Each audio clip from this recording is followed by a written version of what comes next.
Hello everyone, এই লুকটা ছিল আমার কালী পূজায় ঠাকুর দেখতে যাওয়ার লুক। দেখো সেজেগুজে রেডি হয়ে নিয়েছি। আমি কিন্তু আবার বলছি, আমার রুমের চারপাশটা জাস্ট ইগনোর করো। বেরিয়ে গেছিলাম, প্রথমে পৌঁছে গেছিলাম মুনলাইট। এটা ছিল আমাদের জলপাইগুড়ির কমার্স কলেজের যে পুজোটা। এই যে খুব সুন্দর একটা লাইটিং দিয়ে আমরা চলে গিয়েছিলাম সেই মুনলাইটে। সেখানে গিয়ে তোমাদেরকে দেখাবো, অপূর্ব করেছিল। এই যে পুরো মণ্ডপটা এরকম ছিল।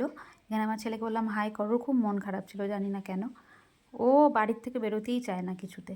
এই যে খুব সুন্দর লাগছিল, পুরো লাইট পুরো গোল্ডেন গোল্ডেন। আর এত ভিড় ছিল, নিচের ওই পোর্শনগুলো নিতেই পারছিলাম না, তাই ওপরটাই নিয়ে এলাম। এবার গেছিলাম উকিলপাড়াতে, তোমাদেরকে দেখালামই। প্রথমে একটা ডান্সিং ডল রাউন্ড করে ঘুরছিল, আর এখানে লাইটিংটা অসাধারণ লাগছিল। আর মণ্ডপের থিম ছিল ওদের গ্রিন, সবুজায়নে ঢাকা। খুব সুন্দর করেছিল। ভেতরটা প্রচুর পাখির বাসা ছিল, লোটাস ছিল। এই দেখো এখানে করেছে জলের মধ্যে পদ্মফুল। তারপরে আমরা চলে গেছিলাম নেতাজি মডার্ন ক্লাবে। এবারকার কিন্তু কালী পুজোর সবখানে লাইটিংই এত সুন্দর করেছিল, চোখ ধাঁধানো। আর কালী পুজোকে বলা হয় লাইটের পুজো, তো সব জায়গায় রাস্তা ভরে কিন্তু শুধু লাইট আর লাইট। এখানে দেখো পুরীর জগন্নাথ মন্দিরের আদলে ওরা লাইট দিয়ে পুরো প্যান্ডেলটা করেছিল। এই যে আমি একটু হেঁটে চলে গিয়েছিলাম, বলছিলাম ভিডিও করতে, কিন্তু সেখানে লাইট কম থাকার কারণে এরকম লাগছিল। তারপরে এখানে দেখো, এই যে তোমাদেরকে, ওখানে কিন্তু ফাংশানও হচ্ছিল পাশে। এই যে পুরো জগন্নাথ টেম্পলের মতন করে ওরা পুরো প্যান্ডেলটা করেছিল। এবার এখানে দেখো একটা শিব ঠাকুর ছিল। এখানে আমাদের নেতাজি সুভাষচন্দ্র বোস ছিলেন।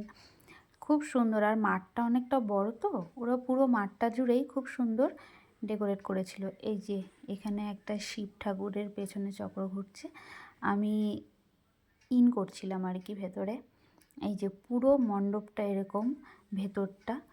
তারপরে সেখান থেকে বেরিয়ে আমরা চলে গিয়েছিলাম দেশবন্ধু পাড়ার যুব কল্যাণে। এখানকার লাইটিংটাও দেখো, মানে এক একটা প্যান্ডেলের লাইটিং কিন্তু এবারে এক এক রকম হয়েছে, খুব সুন্দর লাগছিল। এখানে একটা বার্ড ফ্লাই করছে, আর সবাই বেশ স্কুটির লাইটও, অন্ধকার রাস্তা, এখানে পালকি করে নিয়ে একটা ডেকোরেশন করছিল সব অ্যান্টিক দিয়ে।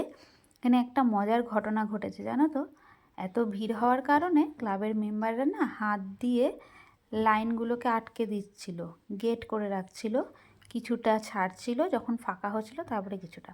এবার আমরা একদম সামনে দাঁড়িয়ে গেছিলাম, তাই ওখান থেকে, এই যে একদম সামনে ছিলাম আমি, তো সেখান থেকে খুব সুন্দর করে ভিডিওটা করে নিতে পারছিলাম মণ্ডপের ওপর দিকটা। এটা কিন্তু আমার সোনায় সুহাগা হয়েছে। আর এই যে পুরো মণ্ডপের ওপরটা এরকম রেড কালারের, পুরোটা জবা ফুল দিয়ে করা ছিল, নিখুঁত কাজ করা ছিল। তারপরে সেখান থেকে চলে গেছিলাম এসসি কলেজে, সেখানে নাগারা বাজাচ্ছিল, আর এই যে পুরোটা প্যান্ডেলটা।